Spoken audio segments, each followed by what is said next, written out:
नमस्कार, मैं हूं संतोष सारंग और आप देख रहे हैं वर्णिका हिंदी और लोकवार्ता न्यूज का संयुक्त कार्यक्रम।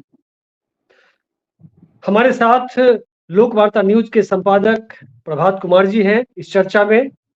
आज हम बात करेंगे कि बिहार से लेकर यानी पटना से लेकर दिल्ली तक जो विपक्ष की आवाज है, क्या उसकी आवाज को एनडीए की सरकार, बीजेपी की सरकार दबा रही है? विपक्ष के नेताओं के तो यही आरोप हैं और जो कुछ चल रहा है उसको इसी आईने में देखेंगे। आज दिल्ली में नीति आयोग की गवर्निंग काउंसिल की 9वीं बैठक चल रही है। उस बैठक का इंडिया ब्लॉक के तमाम जो मुख्यमंत्री हैं स्टेट्स के, उन सब ने उसका बहिष्कार किया है, उस बैठक में शामिल नहीं हुए हैं। यहाँ तक कि बिहार के मुख्यमंत्री नीतीश कुमार भी उस बैठक में शामिल नहीं हुए हैं।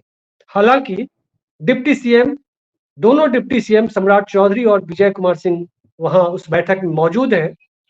एकमात्र विपक्ष से ममता बनर्जी, पश्चिम बंगाल की मुख्यमंत्री, उस बैठक में शामिल हुई, लेकिन बैठक के बीच में ही अपनी नाराजगी जाहिर करते हुए बाहर निकल गई हैं और क्या कुछ बोली हैं। उस बैठक में क्या हुआ, बिहार की सियासत को देखें तो वहां कुछ क्या हो रहा है, कैसे विपक्ष की आवाज दबाई जा रही है, उन तमाम मुद्दों पर हम बात करेंगे प्रभात जी से। समझते हैं आखिर मसला क्या है। प्रभात जी, आज नीति आयोग की बैठक चल रही है, बैठक के बारे में क्या इनपुट्स हैं आपके पास, क्या अपडेट्स हैं? नहीं, जो आपने कहा वो बहुत सही है और सच है कि विपक्ष के आवाज को केंद्र सरकार और मोदी सरकार दबाने में लगी हुई है। मैं इससे पूरी तरह सहमत हूँ। और ममता बनर्जी भी नाराज होकर निकल गई और उसने भी अपनी बात पूरी तरह से वहां रखने में उनको मौका नहीं दिया गया। कहा जा रहा है कि 5 मिनट के बाद ही माइक को स्विच ऑफ कर दिया गया। हालांकि बैठक में जो सरकारी लोग हैं उनका कहना है कि यह गलत आरोप है, ऐसा कुछ नहीं हुआ। 7वें नंबर पर उनको बोलना था, फिर भी बोलने दिया जा रहा था। उनको 5 मिनट का मौका दिया गया था और 5 मिनट बोलने का मौका दिया गया। मैं एक सवाल आपसे कहना चाहता हूं कि इंडिया गठबंधन एक बड़ी ताकत और एक बड़ी उम्मीद 2024 की रही है और उसका परिणाम भी सामने आया है। इंडिया गठबंधन के जो भी घटक हैं उनके 7 मुख्यमंत्री, 6 मुख्यमंत्री नहीं हिस्सा ले रहे थे इस बैठक में। ममता बनर्जी अकेली उस बैठक में शामिल होने गई। ममता बनर्जी शामिल होने गई, यह उनका व्यक्तिगत मामला है, लेकिन जहां तक गठबंधन धर्म का सवाल है तो गठबंधन धर्म के खिलाफ ममता बनर्जी एक नहीं अनेकों फैसला ले चुकी है और उनका यह आदत एनडीए में भी रहा है और इंडिया गठबंधन में भी रहा है। वो बंगाल के इशू पर हमेशा अलग दिखती रही है। वो अपनी छवि बनाना चाहती है, वो अपना इशू रेस करती है। ऐसे में कोई गठबंधन के लिए कितना मुश्किल और कितना कठिन होगा कि वह जब सुविधा हो तो उस गठबंधन के धर्म को निभाए और फिर अलग हो जाए। यह एक सवाल मेरा ये है। जहां तक बिहार का सवाल है और ममता बनर्जी का सवाल है, ममता बनर्जी बिहार के मामले में हमेशा उन ओपिनियन उसका बायस्ड रहा है और संबंध भी 36 का रहा है। वह बिहार के विकास को कतई फूटी आंखों उसको नहीं सुहाता है। वह बिहार में विकास देखना ही नहीं चाहती है। रेल मंत्री जब वह बनी थी तो जो बिहार में रेल के लिए जो विकास हुआ था, रामविलास पासवान, नीतीश कुमार ने जो भी किया था, उन सारे प्रोजेक्ट को डाइवर्ट करके बंगाल में और अन्य राज्यों को दे दिया था। यह भी इतिहास का एक साक्ष्य है। लेकिन यह बात दूसरी बात है। नीति आयोग की बात पर हम आते हैं कि नीति आयोग, बहुत अच्छी बात है कि नीति आयोग के बैठक में 6 मुख्यमंत्री वॉकआउट कर रहे हैं, क्योंकि जिस तरह से एनडीए का अपना माने डिजाइन है, माने लोकसभा से लेके किसी भी बैठक का कि उनको जो भी फैसला लेना होता है वो अपने हिसाब से फैसला लेते हैं। और सबसे बड़ी बात कि नीतीश कुमार उस बैठक में नहीं गए जो कि एनडीए के पार्ट है। उनके दोनों मुख्यमंत्री गए हैं आप बता रहे हैं, लेकिन मुझे इसकी जानकारी नहीं है क्या कि नहीं गए हैं उस बैठक में, सम्राट चौधरी विजय कुमार सिंह गए हैं। अच्छा, आप कह रहे हैं तो आप सही ही कह रहे होइएगा जो भी हो, लेकिन अगर बैठक में गए हैं तो वो क्या सवाल बिहार के पक्ष में उठाते हैं, बिहार के पक्ष में क्या बोलते हैं, यह नहीं, भी लेकिन महत्वपूर्ण मुख्यमंत्री नहीं गए इतनी अहम बैठक में जिसमें सीएम को जाना चाहिए था। क्या है कुछ अंदर अंदर कुछ है क्या देखिए मामला? नहीं, मुख्यमंत्री नहीं गए, मुख्यमंत्री विशेष राज्य का दर्जा अब मांग रहे हैं। मुख्यमंत्री को विशेष पैकेज नहीं चाहिए।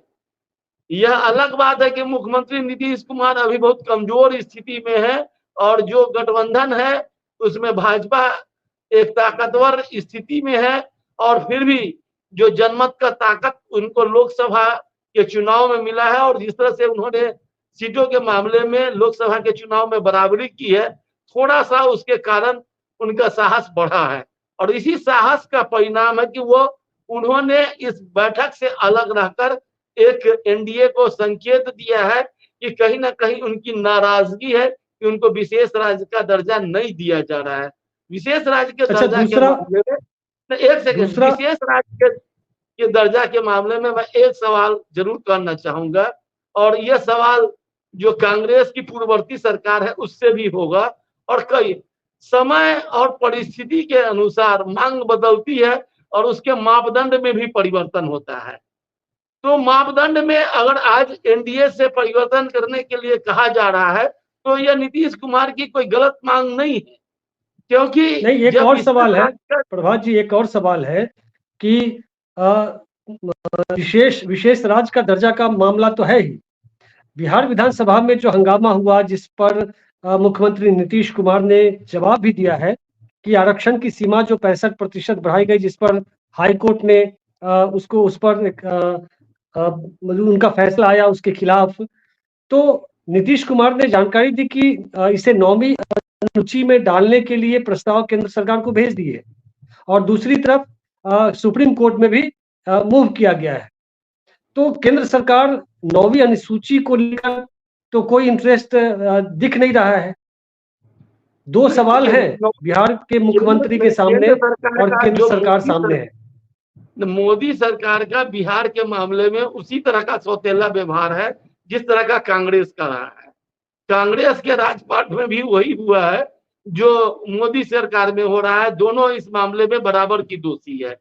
इस पर एक लंबी बहस, लंबी बातचीत की जा सकती है और हम लोग के पास समय सीमित है, इसलिए हम इस पर अभी लंबी बात नहीं करेंगे। लेकिन जो भी मुद्दा बिहार से जुड़ा, बिहार के हित का है, बिहार के लोगों का है, उस पर केंद्र सरकार उसको ठंडे बस्ते में डाल देना चाहती है।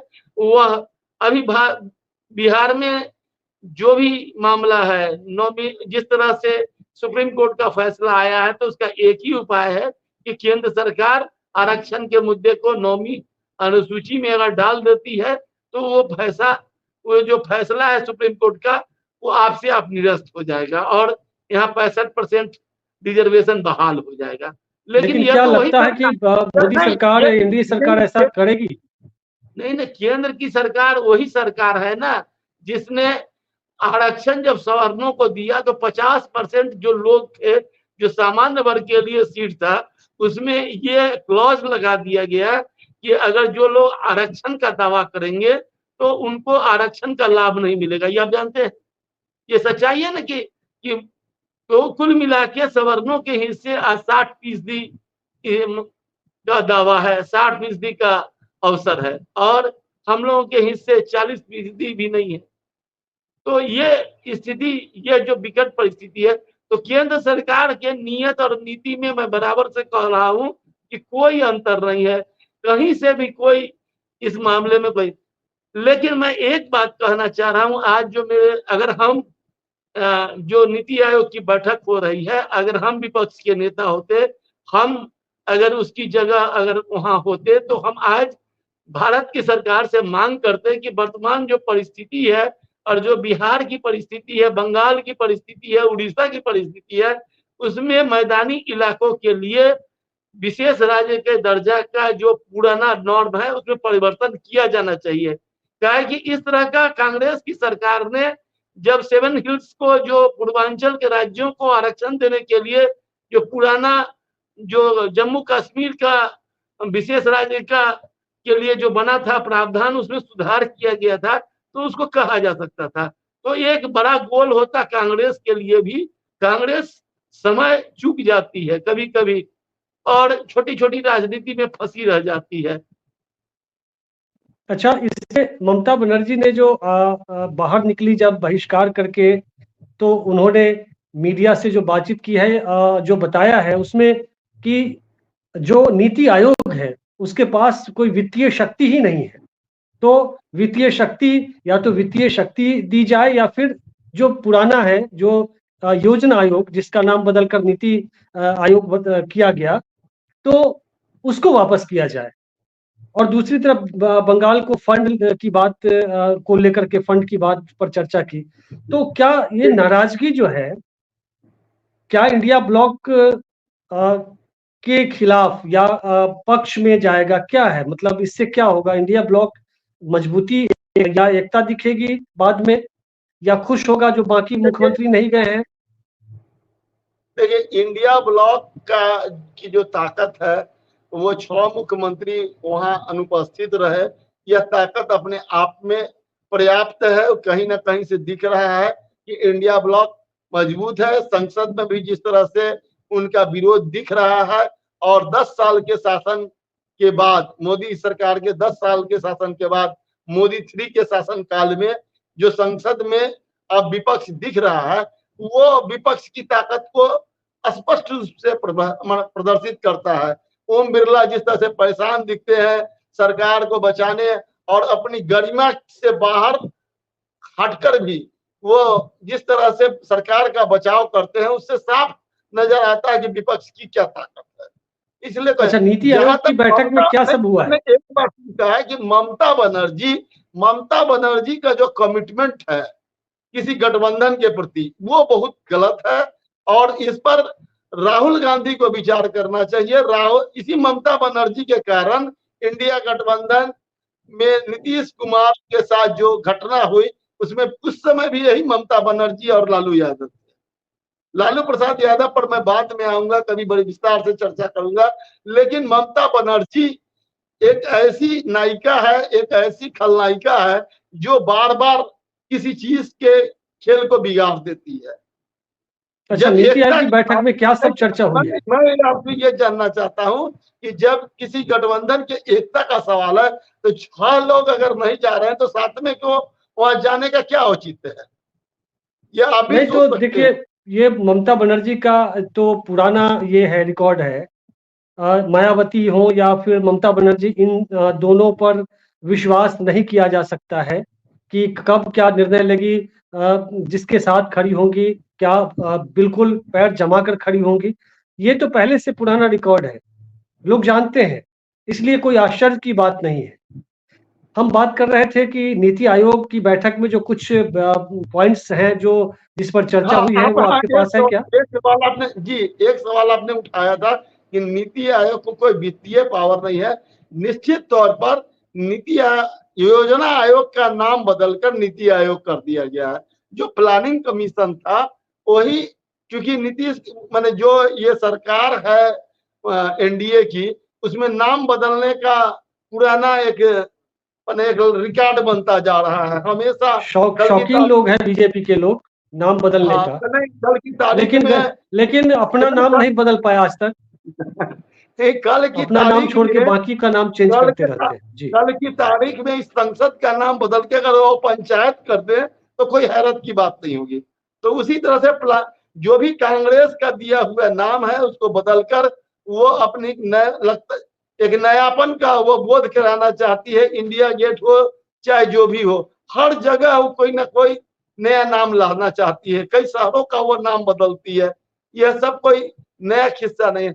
जहां तक नीति आयोग का सवाल है, तो नीति आयोग का मतलब पुराना ही है, और नीति आयोग में नीतियां निर्धारित होती है। और आज की बैठक में सबसे अहम यह है कि जो नीतीश कुमार की सरकार के जो एनडीए, जो बिहार में जो एनडीए की सरकार है जिसके मुखिया नीतीश कुमार हैं, अगर वह उस बैठक में हिस्सा नहीं ले रहे हैं तो जो उनके घटक दल हैं, भारतीय जनता पार्टी हो, लोक जनशक्ति पार्टी हो या हम पार्टी हो, जो भी ये हैं, उसके 3 मेंबर बनाए गए हैं बिहार से, जिसमें राजीव रंजन सिंह और ललन सिंह जो केंद्रीय पंचायत मंत्री हैं, और चिराग पासवान है जो उपभोक्ता मंत्री हैं, और जीतन राम मांझी हैं जो एमएसएमई के मंत्री हैं, वो भी इसके हैं। आज देखना यह है कि वो बिहार को विशेष राज्य दिलाने के लिए कैसी वकालत करते हैं, वो क्या बात रखते हैं। नीतीश कुमार तो नहीं है, नीतीश कुमार तो 2005 से विशेष राज्य का दर्जा का मांग उठा रहे हैं। उसके पहले जो बिहार का बंटवारा हुआ था उस समय लालू यादव ने कहा था कि मेरे लाश पर बिहार बटेगा, और बिहार बट गया। राबड़ी देवी उस पर सिग्नेचर कर दिए। बिहार विधानसभा में वो जब मामला पास हुआ तो उस समय बिहार की मुख्यमंत्री राबड़ी देवी थी। तो बहुत सारे लोग हैं, कांग्रेस के लोग भी विपक्ष में थे, उस समय भी बवाल करना चाहिए था कि बिहार के साथ जो इतना बड़ा बवाल हो रहा। बहुत सारा बात है, आज बहुत बवाल पटना में काटा जा रहा है, विधानसभा से सड़क तक। लेकिन नीतीश कुमार वह व्यक्ति है जो 2005 से लेकर अब तक इस बात पर अडिग है कि बिहार को विशेष राज्य का दर्जा मिलना चाहिए, और आज वह नहीं गए इस बैठक में। ये बहुत बड़ी बात है, उनको बहुत धन्यवाद दिया जाना चाहिए, इसमें कहीं कोई दो मत नहीं। लेकिन क्यों नहीं गए इसका कारण अभी पता नहीं चला है, और विशेष राज्य का दर्जा नहीं दिया जाएगा, मानक नहीं पूरा करता है बिहार। इसके बाद नीतीश कुमार ने बहुत रिएक्शन वैसा नहीं दिया है जिससे लगे कि उससे नाराजगी है। नहीं, उसमें दिक्कत यह है कि जब तक नीतियों में परिवर्तन नहीं होता। कांग्रेस के जमाने में भी नीतीश कुमार जब इस मनमोहन सिंह से मिले थे और उनके सामने यह मामला रखा था, उस समय योजना आयोग में यह मामला गया था, तो उसमें यही कहा गया था कि जो वर्तमान मानक है उस मानक में दिया जाना संभव नहीं है। इसमें जो बैठक होगी उसमें हम लोग विचार करेंगे, और अगर इसमें परिवर्तन होता है तो बिहार को दिया जा सकता है। यह बात मैंने पिछले बार भी ये जो नीति आयोग की बैठक हुई थी उसमें भी जब मामला उठा तो हुआ कि तो ये विचार कब किया जाएगा, ये मामला। चलिए आगे हम बात करते हैं, समय कम है। मैं शुरुआती जो ओपनिंग कमेंट आपको नहीं, एक चीज और हम बता देना चाहते हैं कि विशेष राज्य का दर्जा इसलिए जरूरी है बिहार के लिए कि यहाँ जो गरीबी है, जो प्रति व्यक्ति आय है, जो यहाँ बेरोजगारी है, जो संसाधन की कमी है, इसके लिए अगर विशेष राज्य का दर्जा मिलता है तो 30% जो विशेष राज्य के दर्जा वाले राज्यों को केंद्र से विशेष विकास के लिए राशि मिलती है, उसमें भागीदारी बिहार को मिलेगी। जो नहीं तो 90% हिस्सा होगा, जो 90% राशि का हिस्सा होगा वो केंद्र सरकार देगी, 10% राशि बिहार को देना होगा। वो कर्ज लेके भी दे सकती है जो बहुत मामूली इंटरेस्ट पर हो सकता है। और सबसे बड़ी बात कि जो टैक्स बेनिफिट है, वो टैक्स बेनिफिट अगर मिलेगा तो यहाँ इंडस्ट्रीज आएगी, कई उद्योग कल कारखाने खुलेंगे। आज जिस तरह से बेंगलोर से आईटी इंडस्ट्रीज को वहां से कम करने का दबाव है, अगर बिहार को विशेष राज्य का दर्जा मिलता है, अगर बिहार टैक्स बेनिफिट देने के लिए आईटी सेक्टर को तैयार हो जाए तो बिहार में कई आईटी सेक्टर आ सकता है। यहाँ बेरोजगारी का बड़ा समस्या हल हो सकता है। बंगलोर में बढ़ती सघन आबादी के कारण वहां से आबादी को कम करने का बड़ा दबाव। जी, तो नीति आयोग की बैठक में 2-3 अहम मुद्दे हैं जिस पर चर्चा हुई है।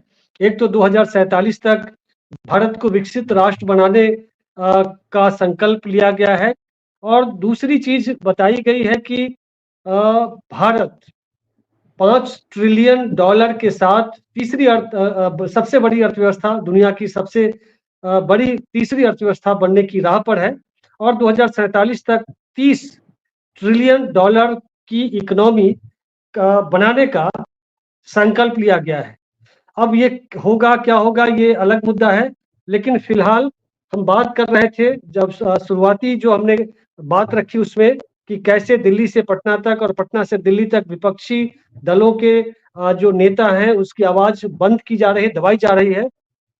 जैसे कि ममता बनर्जी ने कहा कि हमारा माइक बंद कर दिया गया, 5 मिनट ही बोल पाए, नायडू 20 मिनट बोले और जो पक्ष वाले जो सीएम है 10 मिनट, 15 मिनट, 20 मिनट बोल रहे थे। अभी लोकसभा का मॉनसून सत्र के दौरान लगातार बातें हो रही है, कैसे आवाज दबाने को लेकर के चर्चा हो रही है। और बिहार में जो अभी यहाँ मॉनसून सत्र चल रहा है, इसमें एक दो बड़ी घटना हुई है। आरजेडी के एमएलसी सुनील कुमार सिंह की सदस्यता रद्द हो गई है और कल भी हंगामा हुआ बिहार विधानसभा में।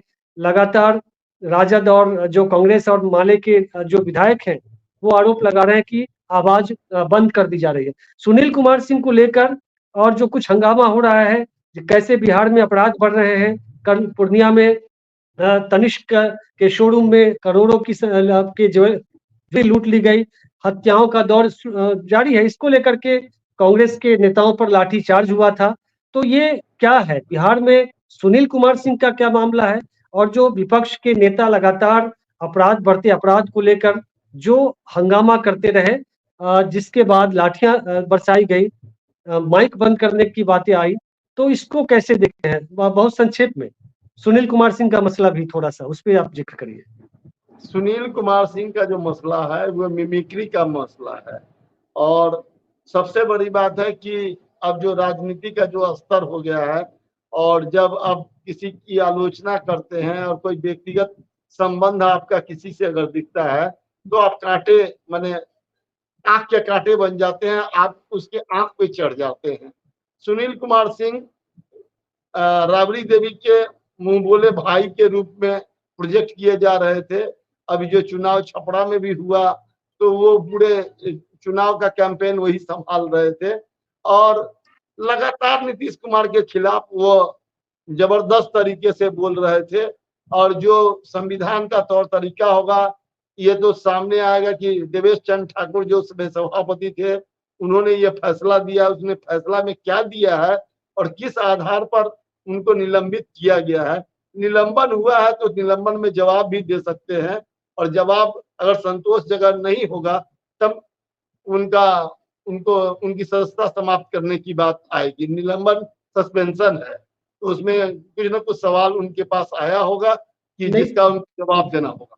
ये तो सदस्यता खत्म कर दी गई है ना, अभी निलंबन क्या है? निलंबित कर दी गई है। शब्द हम आज अखबारें पढ़े कि निलंबित कर दी गई है। मेरे पास जो अखबार उसमें तो आचार समिति की अनुशंसा पर जो सभापति ने फैसला सुनाया है उसमें है राजद एमएलसी सुनील सिंह की विधान परिषद की सदस्यता खत्म कर दी गई। तो आचार समिति की अनुशंसा पर तो अब उसमें ये टेक्निकलिटी है कि हम देखेंगे, हम बता नहीं पा रहे हैं उससे, लेकिन जो भी है और मोहम्मद शाहिद ये है कारी सोहेब है ना। हाँ ठीक है। और दूसरी बात ये उनको दो अगले सत्र में 2 दिनों के लिए निलंबित किया गया है, उनको निलंबित किया गया है। हमारे कहने का मतलब बिहार में विपक्ष की आवाज को दबाया जा रहा हो या संसद में दबाया जा रहा हो, विपक्ष के आवाज को दबाना जनतंत्र की हत्या है और यह किसी भी स्तर पर ये शोभनीय नहीं है। और मुझे भी लगता है कि सुनील कुमार सिंह ने जो भी माने उनका अपराध रहा हो तो ऐसे अपराधी कई हैं, उनको भी सजा, अगर सुनील कुमार सिंह को सजा मिली है तो इस तरह की सजा कई सत्तारूढ़ दल में बैठे ऐसे नेता हैं उनको भी मिलनी चाहिए। ये मेरी राय है, ये व्यक्तिगत राय है मेरी, ये व्यक्तिगत राय है। समय कम है, कम समय में समेटना है हमें। हाँ ये कोई बड़ी।